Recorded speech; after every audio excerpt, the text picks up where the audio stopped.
Sors d'ici. Payer les factures ne fait pas de toi de la famille. Ce furent les mots précis que mon propre fils, Diego, m'a crié lors de la réunion de Noël, devant tous les parents. Je venais de mentionner les 15 000 $ que j'avais dépensés pour lui au cours de l'année écoulée. Sa femme, Brenda, s'est penchée et m'a murmuré à l'oreille. « Tu es juste jalouse de ma mère. » J'ai souri. Eh bien, qu'il paie ses 15 000 $. Cette nuit-là, tout s'est effondré. Le matin, la police. Les larmes. Le chaos total. Je m'appelle Monica, j'ai 67 ans, et j'ai découvert cette nuit de décembre que, pour mon fils, je n'étais pas sa mère, mais un distributeur de billets ambulant. 35 ans à me sacrifier, travaillant comme femme de ménage dans 5 maisons différentes pour subvenir à ses besoins après la mort de son père. Je l'ai payé ses études universitaires, son mariage somptueux, donné l'argent pour le dépôt de sa maison. Et voilà comment il me remercie. Mais laisse-moi te raconter comment tout a commencé. Cette réunion avait lieu chez moi, dans la petite maison modeste où j'ai élevé Diego avec amour. J'avais passé tout l'après-midi en cuisine. Tamal, farce, punch de Noël, la table était dressée avec ma belle vaisselle, celle que je réservais pour les grandes occasions. J'avais invité mes sœurs et mes neveux. Je voulais que ce Noël soit parfait. Diego est arrivé en retard, comme toujours, accompagné de sa femme Brenda, une secrétaire de 32 ans qui s'habille toujours comme une millionnaire. Ce soir-là, elle portait une robe verte très élégante et des bijoux dont elle ne pouvait se payer la provenance avec son salaire. Elle est entrée chez moi sans me saluer, les yeux rivés sur son téléphone comme si elle possédait l'endroit. Diego s'est servi un plat sans même me demander comment j'allais ou si je voulais de l'aide. Il s'est assis et a commencé à manger en silence. J'ai essayé d'engager la conversation, son travail, ses projets pour la nouvelle année, des réponses courtes, monosyllabiques, comme si parler avec moi était une corvée. C'est là que j'ai évoqué mes heures supplémentaires à nettoyer des maisons pour rassembler de l'argent pour leurs cadeaux de Noël. Je voulais leur offrir quelque chose de spécial, leur montrer combien je les aimais. Brenda a levé le nez de son téléphone et m'a regardé avec un dédain que je n'oublierai jamais. « Monica, tu n'es plus jeune. Tu devrais penser à la retraite au lieu d'embêter Diego avec tes soucis d'argent. » M'obliger. Ce mot m'a transpercé le cœur comme un poignard. Je lui ai expliqué que ce n'était pas un fardeau, que c'était mon fils et que j'avais toujours travaillé pour le soutenir. Puis Diego a parlé, et ces mots ont brisé mon âme. « Maman, Brenda a raison. Tu parles toujours d'argent, de ce que tu dépenses pour nous. Tu sembles obsédée par nous rappeler combien on te coûte. » Me coûter. Moi. C'est moi qui ai payé ses frais de voiture, ses cartes de crédit, sa maison. Ce soir-là, ma sœur Yolanda, assise à côté, était bouche bée. Les neveux avaient arrêté de manger, la tension emplissait l'air. Le pire restait à venir. Brenda s'est approchée de moi, un sourire venimeux sur le visage, suffisamment fort pour que tout le monde entende. « Tu sais quoi, Monica? Je crois que tu es jalouse de ma mère, Célia. Elle peut donner sans le rappeler toutes les 5 minutes. Toi, tu donnes juste pour manipuler. » Le silence était lourd comme une tombe. Mes sœurs me regardaient avec pitié. Mes neveux ne savaient plus où se mettre. Diego ne disait rien, ne me défendait pas. Il est resté là, me laissant être humilié dans ma propre maison, devant ma propre famille. Je me suis sentie comme si le monde s'écroulait. 35 ans de sacrifice, les mains si abîmées à frotter les sols jusqu'à saigner, à manger des haricots pour qu'il mange de la viande, à porter les mêmes vêtements pendant des années pour acheter ce dont il avait besoin. Tout cela réduit à de la manipulation, du chantage émotionnel. Mais ce n'est pas tout. Diego a soudain parlé, et ses paroles ont été le coup de grâce. « Maman, peut-être que Brenda a raison. Peut-être que tu dois comprendre que payer les factures ne fait pas automatiquement de toi de la famille. La famille se gagne avec du respect, pas avec de l'argent. » Soudain calme, je lui ai dit. « Sors d'ici. Sors de ma maison, maintenant. » Diego s'est levé. Il se leva de la table avec cette arrogance que je ne lui avais jamais apprise. Brenda le suivit, mais avant de partir, elle se tourna vers moi avec un sourire glacial. « Merci de nous avoir éclairés, Monica. Maintenant, nous savons exactement la place que tu occupes dans nos vies. » La porte claqua, résonnant dans toute la maison. Mes sœurs se turent, mes neveux baissèrent les yeux vers leurs assiettes. Yolanda fut la première à parler. « Monica, tu ne peux pas laisser les gens te traiter ainsi. Ce gamin a tout oublié de ce que tu as fait pour lui. » Mais je n'entendais plus rien. Dans ma tête, les paroles de Diego tournaient en boucle. Payer les factures ne te rend pas famille. Après tout ce que j'avais sacrifié, après avoir renoncé à ma propre vie pour construire la sienne, je n'étais pas sa famille. J'étais juste une gêne, un fardeau rappelant combien il coûtait de le soutenir. Yolanda s'approcha et me serra dans ses bras. Je sentais sa colère, son indignation face à ce qu'elle venait de voir. Ce gamin n'a aucune honte, Monica. Après tout ce que tu as fait pour lui, tu as travaillé comme une esclave pour lui donner des études, pour qu'il ait une vie meilleure que la nôtre. Les larmes commencèrent à couler, mais ce n'était pas uniquement des larmes de tristesse, c'était de l'humiliation pure. Il m'avait humilié devant toute ma famille, réduisant 35 ans de sacrifice à une simple manipulation. Yolanda continua, mais ces mots me parvenaient comme des échos lointains. Te souviens-tu quand Diego était petit et qu'il a eu une pneumonie? Tu as travaillé à 3 emplois pour payer l'hôpital privé. Et quand il a voulu étudier l'ingénierie, tu as vendu jusqu'à tes boucles d'oreilles de mariage pour payer l'université. Chaque mot était un coup de poignard, parce qu'elle avait raison. J'avais vendu tout ce qui avait de la valeur pour investir dans l'avenir de Diego. J'avais renoncé à reconstruire ma vie sentimentale. Aucun homme ne voulait d'une femme dont les priorités étaient centrées sur son fils. J'avais vécu dans la même petite maison modeste pendant 30 ans, car chaque peso supplémentaire allait à Diego. Cette nuit-là, après le départ de tous, je m'assis seule dans ma cuisine vide et je pleurais comme je n'avais pas pleuré depuis que mon mari était décédé. Mais entre mes larmes, quelque chose grandissait en moi. Une rage froide, calculée, que je n'avais jamais ressentie auparavant. Car Diego et Brenda ignoraient quelque chose de très important, un secret que j'avais gardé depuis 6 mois. Madame Esperanza, une de mes patronnes pour qui j'avais travaillé pendant 30 ans, était décédée en juin. Dans son testament, elle m'a légué $50 000. $50 000 que personne ne connaissait, ni Diego, ni Brenda, ni même mes sœurs. Madame Esperanza n'avait pas d'enfant. Dans ces dernières années, j'avais été plus qu'une femme de ménage. J'étais sa compagne, sa confidente, presque comme une fille pour elle. Lorsque l'avocat Ézéchiel me lut le testament, je n'en croyais pas mes oreilles. Elle avait laissé une lettre expliquant sa décision. Monica a été la seule personne à prendre soin de moi avec un amour authentique, sans rien attendre en retour. Elle mérite de vivre ces dernières années avec dignité et sans souci financier. Pendant 6 mois, je gardais ce secret, sans savoir quoi faire d'une somme aussi importante. J'ai pensé le dire à Diego, l'aider à payer sa maison, assurer son avenir. Mais quelque chose m'arrêtait, une voix intérieure me disait d'attendre, d'observer, de ne pas me précipiter. Et je comprends maintenant pourquoi. Le jour suivant, je me réveillais avec une clarté mentale que je n'avais pas eue depuis des années.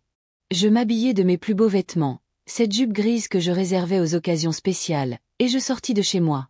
Mon premier arrêt fut à la banque, là où étaient entreposés les papiers de l'héritage. Il me fallait organiser mes finances et planifier soigneusement mes prochaines étapes. Le directeur, Monsieur Raoul, me reçut avec un sourire. Il avait géré toute la transaction et connaissait parfaitement ma situation. Madame Monica, comment puis-je vous aider aujourd'hui? Je veux annuler tous les virements automatiques que j'ai programmés pour mon fils Diego, lui dis-je d'un ton ferme.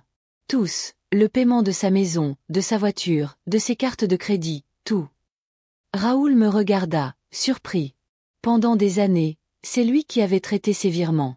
Il m'avait vu arriver chaque fin de mois avec des billets froissés, fruit de mes journées de travail acharné comme femme de ménage, pour m'assurer que, à ce que j'ai pété. Les paiements de mon fils étaient couverts. Êtes-vous sûre, Madame Monica? Ce sont des paiements importants, la mensualité de la maison, le prêt pour la voiture, 3 cartes de crédit différentes. On parle de presque $3 000 par mois. Totalement sûr, et je souhaite que la résiliation prenne effet immédiatement. Je signai tous les documents nécessaires. Raoul m'expliqua que Diego recevrait des notifications de toutes les banques et entreprises l'informant que les paiements avaient été suspendus, et qu'il disposerait d'environ une semaine avant que des intérêts de retard ne commencent à s'accumuler. Une semaine. Diego aurait une semaine pour se rendre compte que son distributeur automatique avait cessé de fonctionner. Ma deuxième étape fut une boutique chic du centre-ville, un endroit où je n'étais jamais entré car tout me semblait hors de prix. Ce jour-là, c'était différent. J'avais $850 000 à la banque et 35 ans de sacrifice à récupérer. La vendeuse, jeune et élégante, me scruta de haut en bas. Elle devait penser que je m'étais trompée de boutique. Une femme de ménage de 67 ans n'a rien à faire ici. Comment puis-je vous aider? Me dit-elle avec un sourire forcé. Je voudrais une robe. Quelque chose d'élégant, en noir, car je vais à des funérailles. Je ne mentais pas, j'allais assister à l'enterrement de la Monica soumise, celle qui encaissait humiliation et suçait les remarques répétées jusqu'à s'y fondre. Cette Monica était morte la nuit précédente, dans ma cuisine. La robe que je choisis coûtait plus que mon salaire mensuel en tant que femme de ménage. Élégante, noire, avec une coupe me transformant en ce que j'étais devenue. Une femme puissante. Je m'offris aussi des escarpins, un sac en cuir véritable et des boucles d'oreilles en perles. En sortant de la boutique, je me sentis telle une personne transfigurée. En fin d'après-midi, alors que je flânais dans le centre-ville avec mes achats, je reçus un appel, c'était Diego. Après des années, c'était lui qui m'appelait. Maman, ta banque m'a appelé, et c'est étrange. Tu ne modifiais rien, n'est-ce pas? Je souris intérieurement devant son inquiétude. Je l'interrompis avec douceur. Que est-ce que tu as reçu comme notification? Une dizaine disant que les paiements automatiques ont été annulés. Je crois qu'il y a une erreur. Tu n'as rien touché, maman? Diego appelait ça une erreur du système. Comme c'est curieux, Diego, et ces paiements, à quoi servaient-ils? Tu sais, maman, ceux de toujours, la maison, la voiture, les cartes de crédit, ceux que tu nous aidais à régler. Il dit, tu nous aidais. Ce n'était plus manipulation, ni obsession d'argent. C'était de la précieuse aide. Comme le sens des mots change vite selon les besoins. Diego, hier soir, ta femme et toi m'avez clairement fait comprendre que payer les factures ne fait pas de moi un membre de la famille. Alors j'ai décidé d'arrêter de payer. Un silence glorieux m'accueillit à l'autre bout du fil. Je pouvais imaginer sa tête, la panique, la confusion. Maman, attends, tu ne peux pas faire ça. Pourquoi pas?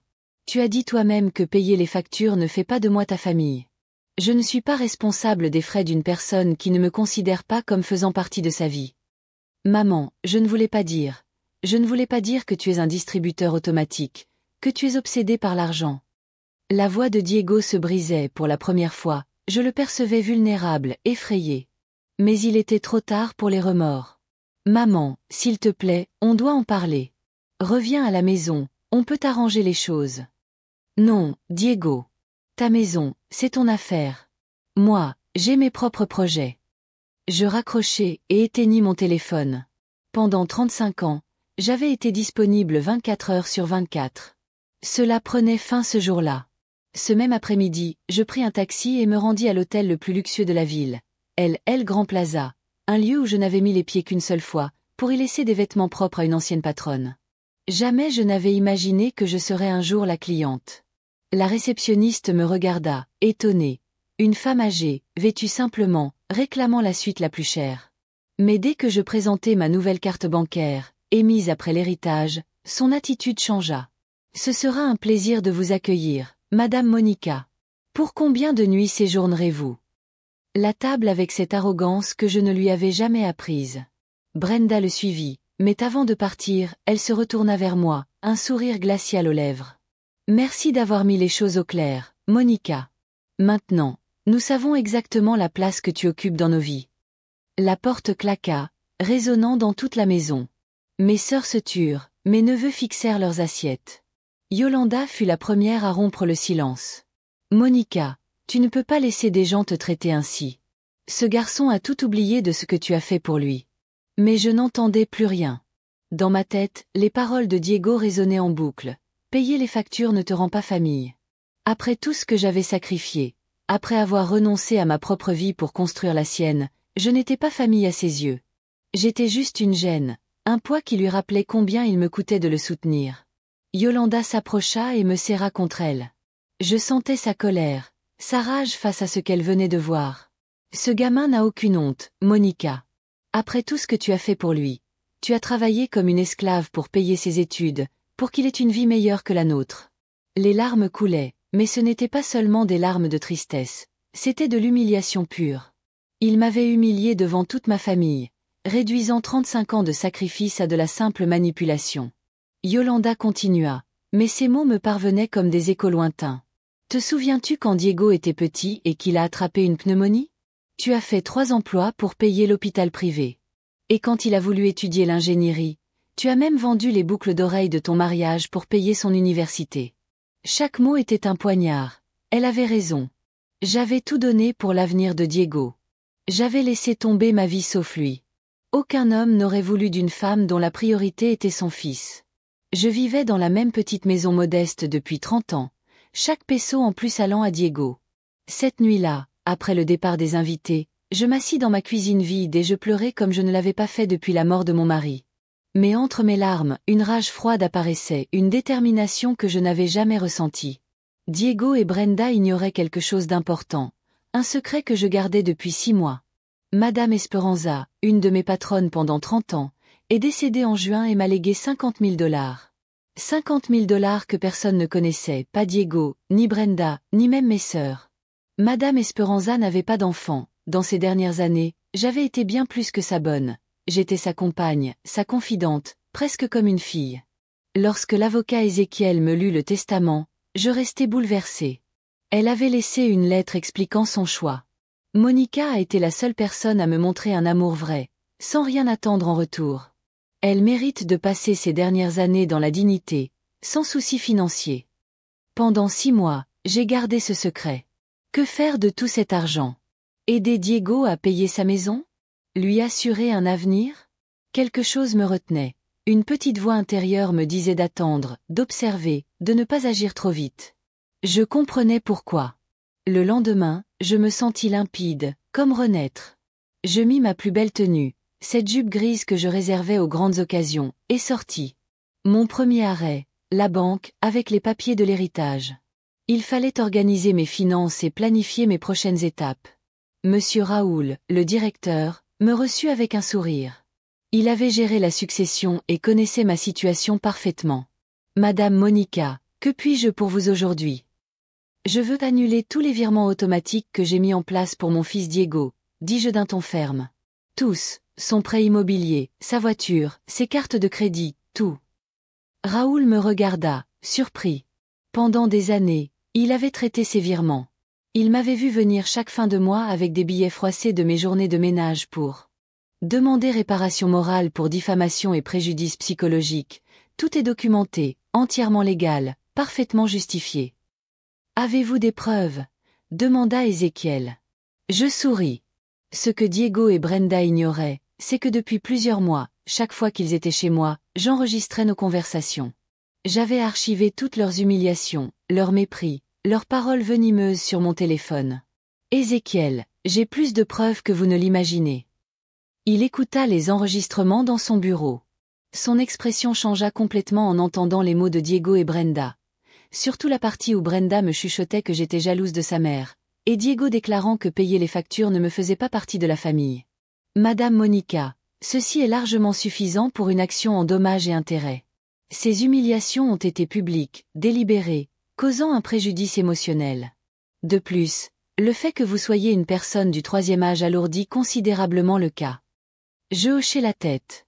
Parfait. Je veux que vous prépariez tout. Mais avant, je leur donne une dernière chance, une excuse publique. Ézéchiel sourit, un homme expérimenté dans les affaires familiales, comprenant parfaitement ma stratégie. Excellente idée. En attendant, je prépare tous les documents juridiques. En sortant de son bureau, je me sentais puissante pour la première fois depuis des décennies. J'avais repris le contrôle de ma vie. Je n'étais plus victime, j'étais l'héroïne de ma propre histoire. Cet après-midi-là, je décidai d'appeler Diego. Il décrocha dès la première sonnerie, comme s'il attendait impatiemment mon appel. Maman? Enfin, je suis vraiment inquiet, où es-tu? Je suis dans un endroit loin du monde toxique où ils m'ont humilié. Tu vois, Brenda et moi, on a parlé, on s'est énervé cette nuit-là, peut-être qu'on aurait dû discuter calmement. On pourrait se parler, comme une famille? Pourquoi maintenant, après toute cette humiliation publique? Maman, les banques appellent déjà. Si je ne paie pas cette semaine, ils commenceront les saisies. Oh, tu es en difficulté maintenant? Toi, tu n'étais pas en difficulté la nuit où tu m'as humilié. Diego soupira au téléphone. Je ressentais sa frustration, sa panique grandissante. Que veux-tu que je fasse, maman? Que faut-il pour arranger ça? Je veux que toi et Brenda organisiez une réunion, devant la même famille qui m'a humilié. Je veux des excuses publiques, une reconnaissance de vos erreurs et la confirmation que votre comportement était injuste et cruel. D'accord, une réunion familiale. Exactement. Et je veux que Célia soit présente, la mère de Brenda, cette riche dame dont j'aurais envie. J'aimerais la rencontrer. Je ne sais pas si Célia viendra. Elle est très occupée. Diego, soit vous faites ce que je demande, soit vous gérez vos difficultés financières seul. Vous avez décidé que payer les factures ne fait pas de moi un membre de la famille? Bien. Alors je n'ai aucune obligation de vous aider. D'accord. Quand? Demain soir, chez ma sœur Yolanda. C'est parfait. Et vous venez avec une attitude totalement différente. Je raccrochai et appelai immédiatement Yolanda. Sœur, pourrais-tu nous prêter ta maison demain pour cette réunion? Bien sûr, Monica. Mais dis-moi, qu'est-ce que tu prévois? Juste de la justice, Yolanda. De la justice simple. Le jour suivant, je me préparais comme pour la bataille la plus importante de ma vie. La robe noire élégante achetée, les escarpins, les perles, le maquillage, la coiffure au salon de l'hôtel. Quand je me vis dans le miroir, je ne reconnus pas la femme qui me regardait. Elle était élégante, puissante, sûre d'elle. J'arrivai chez Yolanda exactement à l'heure prévue. Elle m'accueillit bouche bée.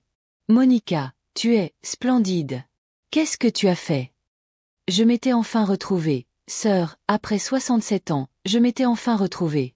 Diego arriva avec 15 minutes de retard, comme toujours. Brenda l'accompagnait, mais son attitude avait totalement changé. Plus d'arrogance, plus de supériorité.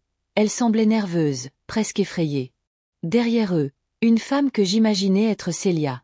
Célia était dans la cinquantaine, élégante, mais pas ostentatoire comme Brenda l'avait peinte. Sa tenue était de qualité, mais visiblement portée depuis longtemps. Ses bijoux aussi semblaient authentiques, mais usés. Elle ne correspondait pas du tout à l'image de femme fortunée que Brenda décrivait. Monica, enchantée, je suis Célia, la mère de Brenda. Je regrette tout ce qui s'est passé l'autre soir. Dit-elle d'un ton conciliant, presque soumis, très différent de l'arrogance attendue. Nous nous installâmes, Diego et Brenda sur un canapé, Célia sur une chaise, moi dans le fauteuil principal, et Yolanda debout, témoin silencieuse. Eh bien, j'ai compris que vous vouliez présenter des excuses, dis-je d'une voix calme. Diego s'éclaircit la gorge, visiblement mal à l'aise. Maman, Brenda et moi avons beaucoup réfléchi. Nous reconnaissons que nos mots ont été très durs, très injustes. Tu as été une mère extraordinaire. Tu as tellement sacrifié pour moi. Mais ces mots, trop bien répétés, sonnaient creux, sans sincérité. Brenda prit la parole à son tour. Monica, je suis aussi désolée. J'étais stressée ce soir-là, sous pression au travail. J'ai dit des choses que je ne devais pas. Tu es admirable, travailleuse, et tu mérites le respect. Encore des mots vides. Je voyais dans ses yeux qu'elle voulait juste clore la scène pour, ensuite, me redemander de l'argent. Et vous, vous présentez aussi vos excuses? Demandai-je à Célia, qui me regarda, surprise. Je n'étais pas là ce soir-là, mais si mes commentaires, via Brenda, vous ont offensé, je vous présente mes excuses. Vous évoquez ce qui concernait Brenda, quand elle a dit que j'étais jalouse de vous parce que d'après elle vous aviez de l'argent. Un silence glacial s'installa. Célia devint nerveuse, Brenda la regarda, paniquée. Il était évident que des mensonges allaient éclater. Ce devait être un malentendu. Commença timidement Célia. Je souris, c'était le moment de la première révélation. Curieux, Célia. D'après mes recherches, vous n'avez pas autant d'argent que vous en donnez l'image. Vous êtes, en réalité, très endettée. Le visage de Célia vira au blanc. Brenda la regardait comme si elle découvrait, en direct, que toute sa vie avait été un mensonge. Diego, lui, ne comprenait rien, mais l'atmosphère était devenue pesante. Des recherches? Balbutia Célia. Je ne comprends pas ce dont vous parlez. Je sortis le dossier que j'avais apporté. Ézéchiel avait été très efficace dans ses recherches. Célia Ramirez, 58 ans, divorcée depuis 3 ans.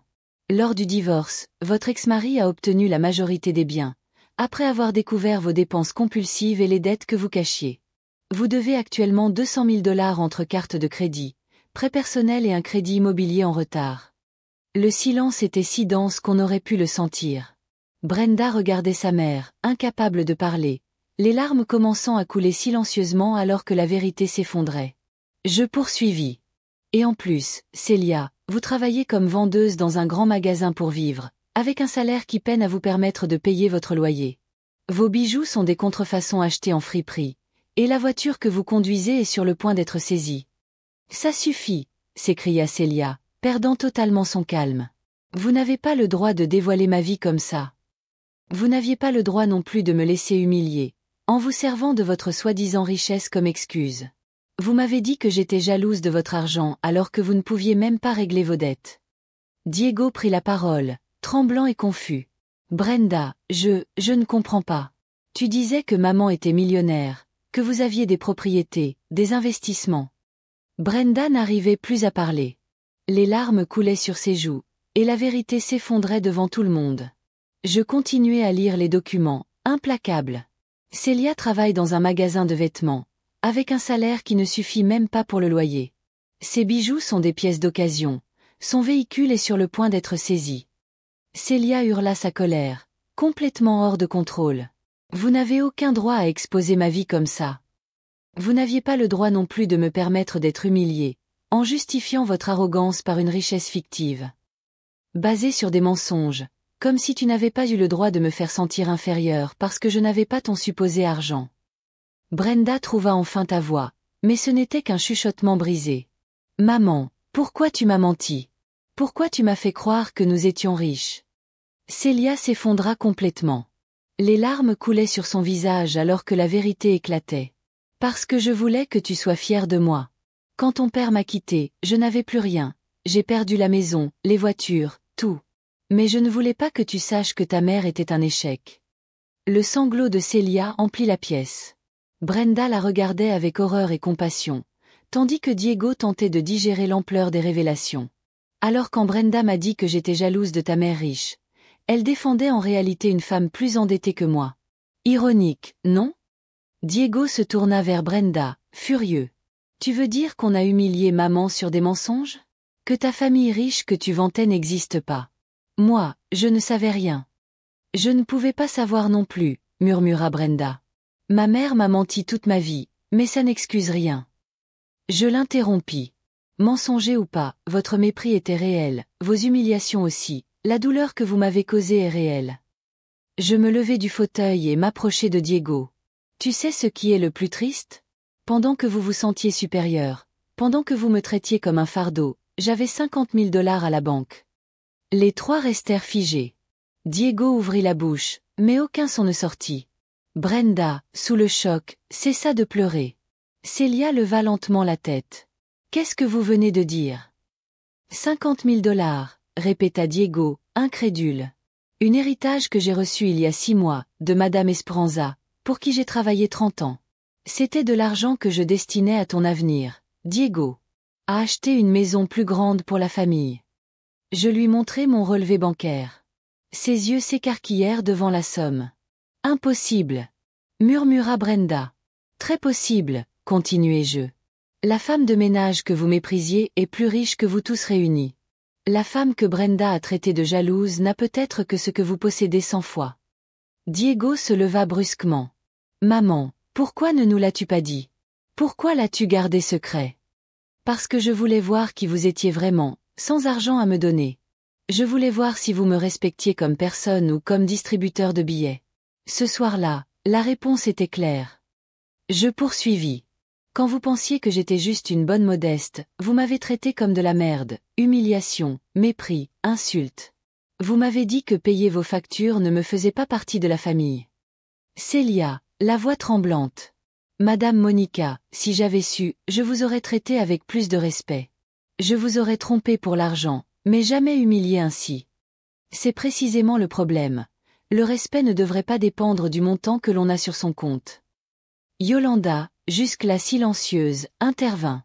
Monica a raison, j'ai vu comment tu as été traitée, c'était cruel, injuste et douloureux. Diego s'approcha, les larmes aux yeux.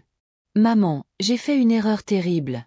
Je ne savais pas, je n'ai pas pensé, je suis ton fils, tu dois me pardonner. Pourquoi? Demandai-je. Parce que maintenant tu sais que j'ai de l'argent. Parce que tu as besoin de moi plus que jamais. Non, maman, parce que je t'aime, je suis désolée. Si tu m'aimes vraiment, pourquoi m'as-tu traité comme si je n'étais personne dès que je n'avais rien à offrir? Je n'avais pas de réponse. La vérité était évidente. Votre amour dépendait de mon utilité financière. Brenda, à son tour, s'approcha, détruite. Monica, je sais que je suis impardonnable. Mais, donne-moi une chance de réparer. Comment comptes-tu réparer cela, Brenda? En rétablissant ma dignité, en effaçant l'humiliation? En soignant le traumatisme? Elle ne put répondre, elle savait que certaines blessures ne se réparent pas. Je l'ai regardé, si vulnérable, si différent de la nuit de Noël, lorsque vous me traitiez comme supérieur. Maintenant, vous alliez vivre ce que j'ai vécu 35 ans, l'incertitude économique, le sentiment d'abandon. Vous alliez comprendre ce que c'est de ne pas avoir quelqu'un pour résoudre vos problèmes financiers. Vous alliez apprendre la vraie valeur. Des dettes? Demanda Diego, bien qu'il connaissait déjà la réponse. Vous allez faire face seul à vos dettes. Vous allez apprendre à vivre sans le distributeur automatique que vous avez tant méprisé. Mais, maman, balbutia Diego. Je ne peux pas perdre la maison. Brenda perdrait son travail. Si on se retrouvait à la rue, nous avons construit une vie. Une vie faite avec MON argent, MES sacrifice, interrompis-je. Ce n'est pas ta vie, Diego. C'est celle que je t'ai offerte pendant que tu me méprisais pour te la donner. Brenda se jeta à genoux, sanglotant inlassablement. S'il te plaît, Monica, je ne mérite pas ton pardon, mais je t'en supplie. On peut changer, je peux être la belle-fille que tu mérites. Tu as eu 32 ans pour être la belle-fille que j'avais méritée, Brenda. Tu as choisi d'être cruelle, méprisante, abusante. Tes choix ont des conséquences. Célia, désespérée. Madame Monica, j'assume toute la responsabilité. J'ai menti à Brenda sur ma situation, mais pardonne-la s'il te plaît. Elle est adulte, 32 ans. Célia. Elle a choisi de m'humilier sur la base de fausses apparences. Elle a décidé de me traiter comme une ordure, pensant le faire sans conséquence. Je me dirigeais vers la porte, mais me retournai une dernière fois. Pendant 6 mois, j'ai gardé secret cet héritage, attendant le bon moment. Je pensais le révéler à Noël, comme cadeau à toute la famille. Mais vous m'avez montré qui vous étiez d'abord, avant que je ne puisse le faire. Diego se leva, furieux. Alors tout ça, c'est de la vengeance? Tu nous as tendu un piège? Je répondis calmement. Non, Diego. Piège. Ce serait prétendre être pauvre pour vous tester. Je n'ai jamais caché ma chance. Vous avez choisi de me maltraiter sans aucune provocation. Mais nous sommes censés être une famille. Tu as dit que payer les factures ne fait pas de moi une famille. Alors par cette logique, humilier, mépriser et maltraiter ne vous rend pas ma famille. Sortant de chez Yolanda, je me sentais libérée, mais aussi épuisée. Le taxi m'attendait pour me ramener à l'hôtel. Durant le trajet, je réfléchis. J'avais exposé toutes les mensonges et révélé ma vraie situation. Mais je savais que ce n'était que le début. De retour à l'hôtel, mon téléphone explosait. Diego avait appelé 20 fois en 30 minutes. Brenda envoyait des SMS désespérés. Et même Célia avait réussi à laisser des messages vocaux implorants. Je ne lus qu'un seul message de Diego. Maman, s'il te plaît, ne fais pas ça. Je sais qu'on s'est trompé, on a été cruel, mais nous sommes ta famille, nous sommes tout ce qu'il te reste. Si tu comptes rester seule pour toujours, est-ce vraiment ce que tu veux, rester seule avec ton argent? Ces mots m'enflammèrent plus que toutes les insultes de Noël. C'était encore de la manipulation émotionnelle, mais cette fois, désespérée. Je composai immédiatement le numéro d'Ézéchiel, mon avocat. Procédez ce soir même à la plainte. Je veux tout déposer, dommages moraux, diffamation, préjudice psychologique. J'ai enregistrement, témoin, tout. Vous êtes sûre, Madame Monica? Une fois lancé, ce sera irréversible. Absolument. Je réclame 100 000 $, et je veux que ce soit public.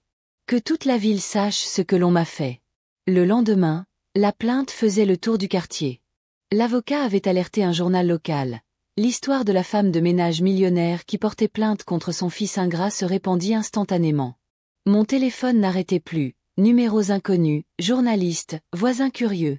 Mais les appels les plus douloureux venaient de Diego, de plus en plus désespéré, suppliant. Je réponds finalement à l'un de ces appels, le 10e de la journée. Maman, s'il te plaît, arrête tout. La plainte est sortie dans le journal. Tout le monde parlait de nous. Brenda a perdu son travail. Elle a été licenciée à cause du scandale. Les voisins me désignent dans la rue. Et comment crois-tu que je me suis sentie, moi, quand ils m'ont humiliée devant toute la famille? Quand ils m'ont traitée comme de la poussière?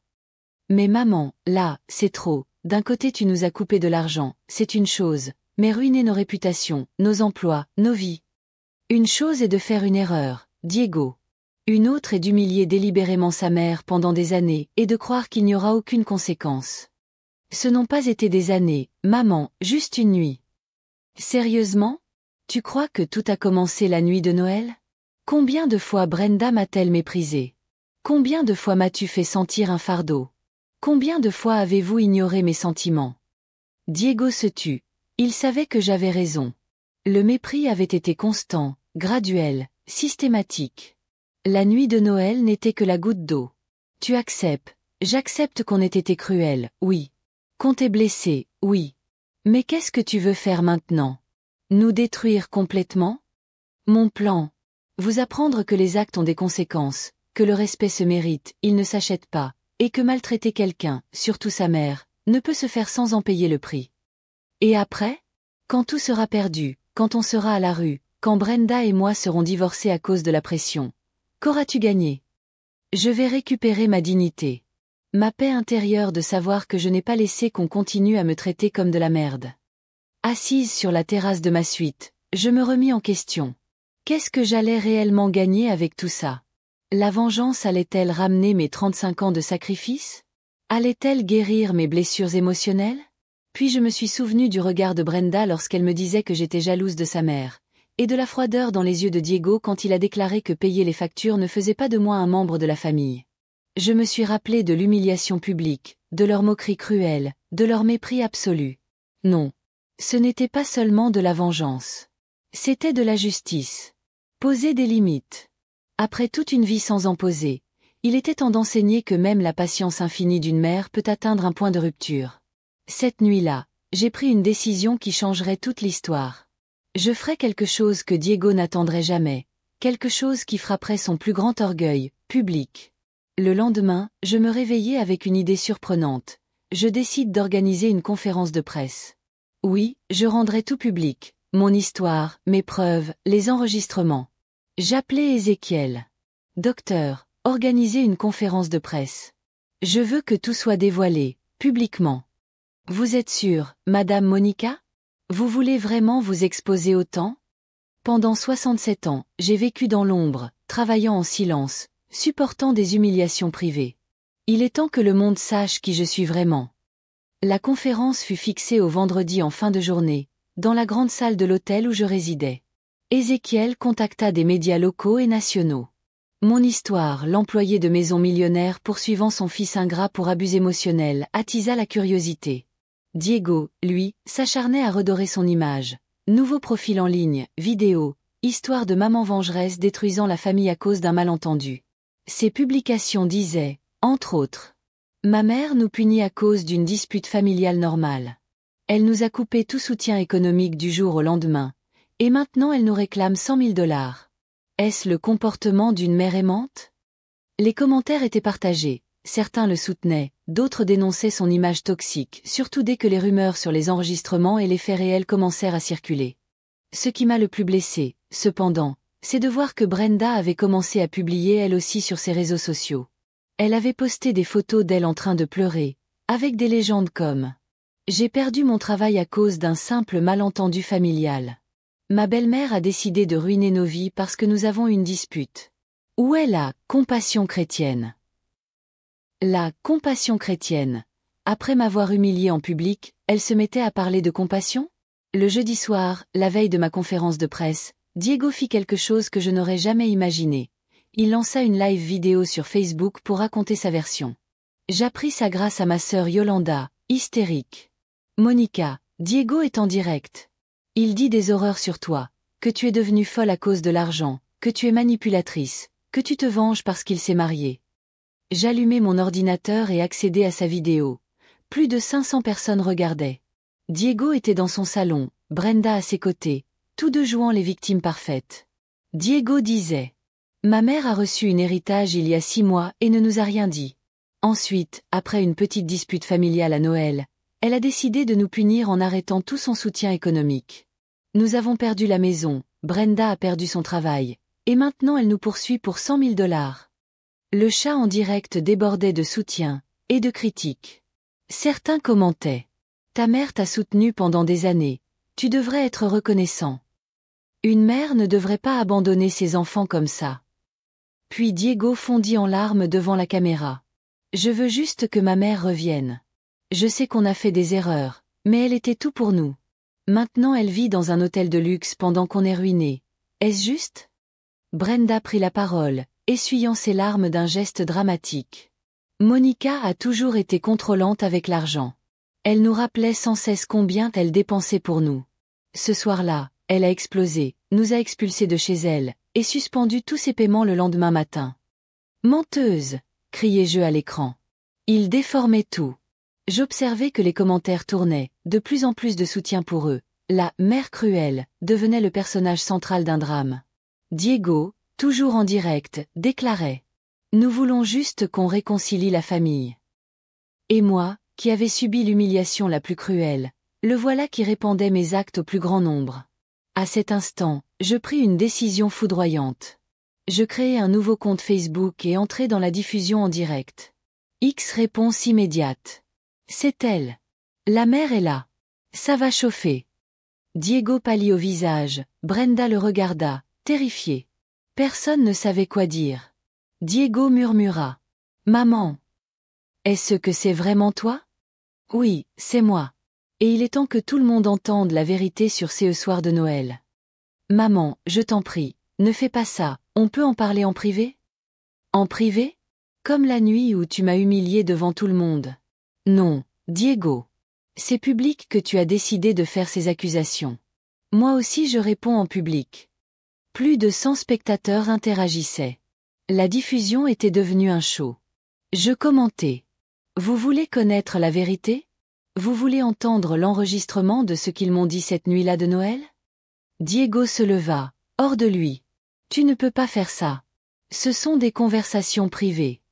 Privées.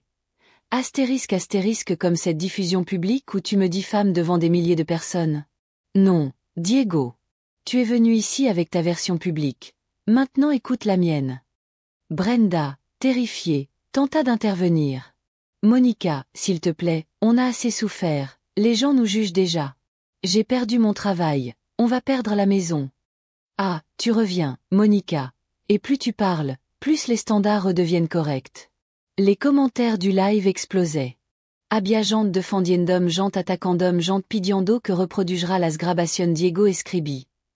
Quier contar la todo estos espectador hello que me digiste exactamente esa noche de Navidad. Quier reptir las palabras textuales que usaste mama y a te pedimo perdon nono me pidiront perdon me digeront que era un malentendido que estaban estrozado que todo nos exaltamo pero nunca admitiront hello cruel que furon en ese momento decidi hace algo que sabia que seria devastador para. Hello. Saben que tienen razón et mejor que hablen las grabación y sin más preámbulo commencé à reproducir el audio de la noche de Navidad a través de los altavoz de mi computadora directo a su transmission en vivo la voz de Brenda sono clara y nitida solo tien envidia de mi madre et la si tien dinro de verdalugo la voz de Diego pagar las cuanta no te convierte automatiquement en familia el silencio en. Su transmission fut absoluto los comentarios explotaron con indignación hacia elo. Los comentarios en la transmission se volviront una avalancha de crítica hacia Diego y Brenda que hijo tan ingrato pobrecita sonora se merecen todo elo que le está pasando Diego intentó defende elo indefendible pero su voz sonaba desesperada y poco convincente esa grabación estan sacada de contexto balbuceo hubo una discussion todo digimo cosa de las que nos arpentimo continuer. Reproduciendo más parte del audio la voz despectiva de Brenda diciendo que yo era obsesiva con el dinero. Las risa cruel cuando mencioné mi sacrificio el momento exacto cuando Diego me dijo que parecía un cajero automático que j'endos cada segundo audio era más devastador que el anterior los espectadores de la transmission aumentaron a más de 3,000 personas la historia se estaba viralizando en tiempo real esto et lo que lament una pequeña discussion familiar escribí en los. Comentario humillar a una madre de 67 años de land de toda su familia Brenda, intentó tomar contrôle de la situation Monica. Entiendo que este dolida pero esto no va a reparar nuestra relación esto solo está empeorando las cosas para todo reparar nuestra relación. ¿Cuál relación Brenda la relación donde tu me trata como basura y yo finjo que no me duele los comentarios eran implacables esa nura una víbora el hijo et un malagradecido sonora Monica usted hizo lo correcto Diego finalmente perdió la compostura completamente ya basta mamá está destruyendo nuestra vida la gente no está atacando en las calles. Brenda no puede ni salir de la casa. I como cree que me sentis cuando me atacaron esa noche en mi propia casa cuando me hicieron sentir como una extraña en mi propia familia en ese momento decidí reproducir la parte más dolorosa de la grabación el momento cuando Diego me dijo que salira de mi propia casa y las palabras final de Brenda Gracia por aclararnos las cosas Mónica, ahora sabemos exactamente qué lugar ocupa. En nuestra vida el silencio después de esa palabra fut sepulcral. Incluso los comentarios se detuvieron por uno segundo como si todo estuvieran procesando la crueldad de Hello que acabamos de escuchar luego los comentarios explotaron con una furia que nunca había visto son uno monstruo. Como puden tratar así a su madre se merecen perder todo sonora Mónica no le de peso Diego se levantó bruscamente intentó terminar la transmisión pero era demasiado tarde miles de personas ya habían grabado clip de la transmisión y los estaban compartiendo en toda. Las redes sociales onde que pudiera cerrar la transmisión escribí un último comentario que sabía que sería devastador para todo los que están viendo esto durant 35 años trabajé como empleada doméstica para dar la estombre la vida que yo nunca tuve pagué la universidad la boda la casa el caro gasté mi último ahorro en el y así me lo pago ahora que tengo dinero propio que no. Necesito seguir siendo su cajero automático y el quiere hacerse la víctima la única víctima aquí soy yo. Diego cerró la transmisión de golpe pero el dano ya estaba hecho en menos de una hora clip de la transmisión estaban circulando por toda la ciudad los vecinos que ante lo saludaban ahora el señalaban con desprecio la tienda donde Brenda había trabajado emitió un comunicado diciendo que la habían despedido por representar les valeurs qu'il prenait allaient à l'encontre de celles de ma famille. Mon téléphone n'arrêtait pas de sonner, journaliste, émission télévisée, producteur de show voulait m'interviewer. L'affaire avait franchi les frontières locales, devenait un phénomène national. Cette nuit-là, j'ai annulé la conférence de presse que j'avais planifiée. Elle n'était plus nécessaire. La diffusion en direct avait eu plus d'impact que n'importe quel événement formel. Le lendemain matin, une notification d'Ézéchiel me réveilla. Madame Monica, vous avez vu les infos? Votre histoire est partout. On appelle Diego le fils le plus ingrat du pays. J'allumai la télévision. Et effectivement, j'étais à l'honneur sur tous les canaux matinales, journaux radio-tv, shows, tous parlaient de l'employé de maison millionnaire et de son fils ingrat. Ce qui m'a le plus touché, c'est de voir mes anciennes employeuses à la télé pour me défendre. Madame Carmen, pour qui j'ai travaillé 15 ans, déclarait. Monica est la femme la plus travailleuse et noble que j'ai jamais connue. Elle ne manquait jamais un jour, et elle pensait toujours à économiser pour son fils. La façon dont on l'a traitée est déchirante. Une autre de mes patronnes expliquait. Monica s'est sacrifiée toute une vie pour ce garçon. Elle travaillait dans 3 maisons en même temps pour payer ses études. Nous la voyions revenir épuisée, mais toujours souriante, car elle croyait en l'avenir de son fils. Tout au long de la matinée, les témoignages se sont enchaînés, anciens employeurs, voisins, et même l'épicier du coin qui m'a connu pendant des années. Tous ont parlé de mes sacrifices pour Diego. Mais ce qui m'a le plus ému, c'est le témoignage de la sœur de Madame Esperanza, celle qui m'a légué la succession. Ma sœur Esperanza disait toujours que Monica était comme une fille. Les dernières années, Monica n'était pas seulement son employée, elle était sa compagne, sa confidente, sa famille. Elle lui a laissé cet héritage parce qu'elle savait que Monica l'aidait avec un amour véritable, non par intérêt. Alors que je regardais les infos, mon téléphone sonna. Un numéro inconnu. Madame Monica? Je suis Maria Garcia, de l'émission Justice pour tous. Nous aimerions vous inviter pour raconter votre histoire. Durant les jours suivants, les invitations se sont multipliées. Radio, télévision, éditeurs qui me proposaient d'écrire un livre basé sur mon expérience. Pendant ce temps, la vie de Diego et Brenda s'écroulait en public. Les réseaux sociaux les transformaient en parias. Brenda ne trouvait plus d'emploi. Diego perdait des clients en tant qu'ingénieur. Les entreprises ne voulant plus être associées à quelqu'un ayant maltraité sa mère âgée. La banque exerça son hypothèque. Ils furent vus en train de déménager, leurs affaires entassées dans des cartons, filmés par des voisins qui les publiaient en ligne. Les commentaires pleuvaient. Ils l'ont mérité. Karma divin.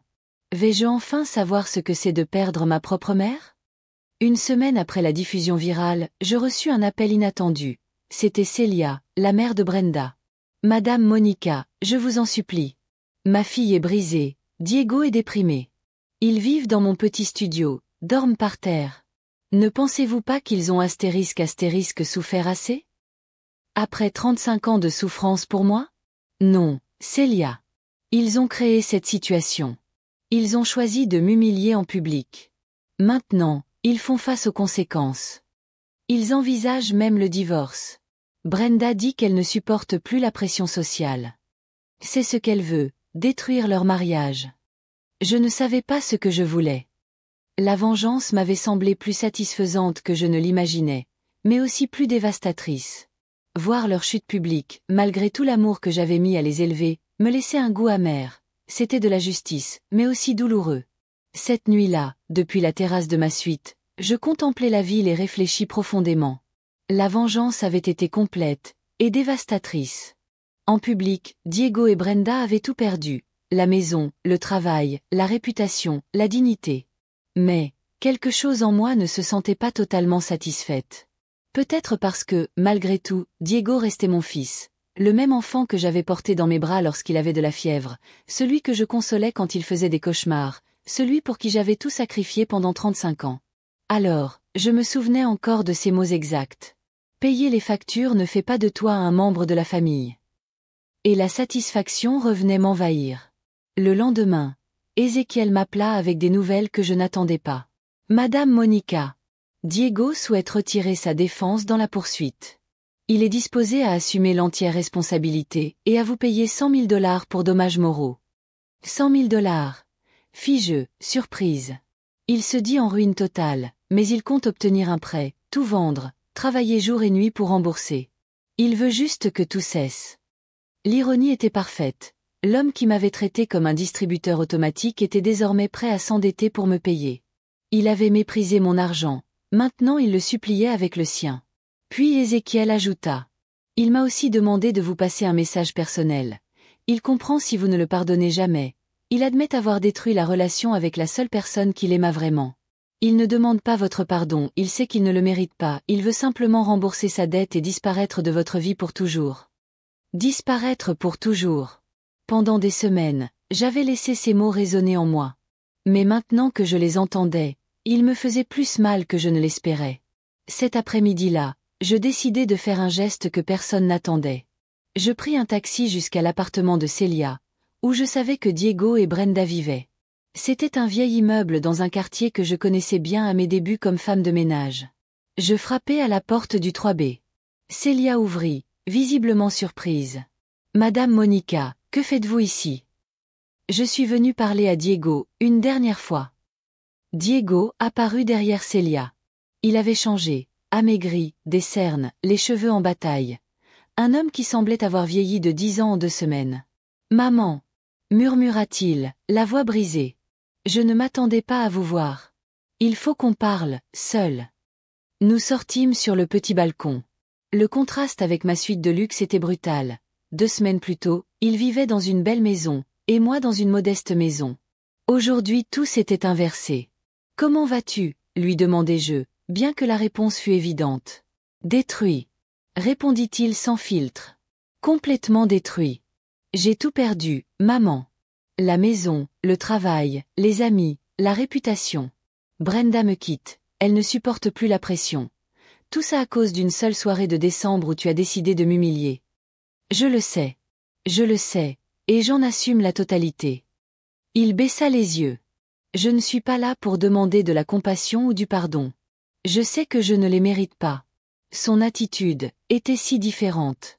Plus d'arrogance, plus de hauteur douloureuse, juste un homme brisé qui comprendait enfin les conséquences de ses actes. « Et alors, que veux-tu » l'interrogeai-je. « Que tu saches que j'ai compris. J'ai compris le message que tu voulais me faire passer. J'ai compris ce que c'est d'être seul, sans argent, sans soutien, sans famille. J'ai compris ce que toi tu as vécu toutes ces années, tandis que je te prenais pour acquise. » Ces mots étaient sincères, mais il était trop tard pour les leçons apprises. « Je veux aussi te demander quelque chose, » continua-t-il. « Quand j'aurai remboursé les 100 000 $ de la plainte, je veux que tu penses que tout est entièrement réglé. Que tu n'en aies plus jamais à me revoir si tu ne le veux pas, que tu puisses vivre ta vie avec ton argent sans la charge d'un fils ingrat. » La charge d'un fils ingrat. Je pensais que c'était pour moi le jugement le plus lourd. « Mais, Diego, tu n'as jamais été une charge, » lui dis-je en le regardant dans les yeux. « Tu étais mon projet de vie, ma raison d'exister, ma plus grande fierté. C'est pour ça que ça a fait aussi mal de me traiter comme tu l'as fait. » Les larmes commencèrent à couler sur ses joues. « Maman, j'ai tout ruiné. J'ai détruit notre relation. La seule relation inconditionnelle que j'avais. Et le pire, c'est que je ne peux en blâmer personne d'autre, c'est moi. C'est moi qui ai choisi de te traiter mal. Pour la première fois en 2 semaines, je sentis une lueur d'espoir, une trace de « pardon ». La compassion que j'ai ressentie pour lui ne suffisait pas à effacer. 35 années de sacrifice réduits à de la manipulation. Tu sais ce qui est le plus triste, Diego? C'est que tu as dû tout perdre pour réaliser ce que tu avais. Je sais, maman, et c'est pour ça que je ne te demanderai pas pardon. Je te demande juste d'être heureuse. D'utiliser ton argent pour vivre la vie que tu mérites, voyager, te faire plaisir, faire tout ce que tu n'as jamais pu faire parce que tu t'occupais de moi. Ces mots m'ont profondément ému. C'était la première fois qu'il pensait à mon bien-être, sans y mêler ses propres besoins. Et toi, Diego? Qu'est-ce que tu vas faire? Je vais trouver un travail, n'importe où, peu importe. Je rembourserai la dette, même si ça prend des années, et j'apprendrai à vivre avec les conséquences de mes choix. Alors, je pris une décision qui m'a surprise moi-même. Diego, je ne veux pas de ton argent issu de la plainte. Il me regarda, confus. Mais maman, tu n'en as pas besoin. Tu as plus d'argent que tu ne pourras en dépenser en toute la fin de ta vie. Je veux juste régler ça et tourner la page. Alors que veux-tu? Je veux que tu apprennes à être un vrai homme, à construire ta vie de tes propres mains, sans dépendre de personne. Que tu apprennes à apprécier ce que tu as tant que tu l'as, et que tu ne revois jamais quelqu'un qui t'aime te maltraiter. Alors, tu me pardonnes. Je le regardai longuement, droit dans les yeux. Je te riche pacifié de ta dette financière. L'aspect émotionnel. C'est quelque chose dont tu devras porter le poids toute ta vie. Je me levai, prête à partir, et avant de quitter le balcon, je me retournai une dernière fois. Diego, depuis 35 ans, j'ai été ta mère. À partir d'aujourd'hui, tu es libre d'être ton propre homme. Utilise cette liberté à bon escient. Je sortis de l'appartement sans un regard en arrière. Dans le taxi menant au retour à l'hôtel, je pris un moment pour réfléchir. Je n'avais peut-être pas pardonné complètement, mais j'avais libéré quelque chose. J'avais brisé les chaînes d'une relation toxique, mais aussi celle qui faisait de moi sa sauveuse éternelle. Ce soir-là, j'appelai Ézéchiel pour qu'il retire officiellement la plainte. Le lendemain, je fis un grand pas. J'achetai une maison coquette, petite mais élégante, dans un quartier paisible, loin des souvenirs douloureux. C'était le début d'une vie que je ne m'étais jamais autorisée à vivre. 6 mois plus tard, alors que je prenais un café dans le jardin de ma nouvelle demeure, je méditais sur tout ce chemin parcouru. Diego avait trouvé un emploi d'ingénieur dans une autre ville. Brenda, comme elle l'avait annoncé, l'avait quitté.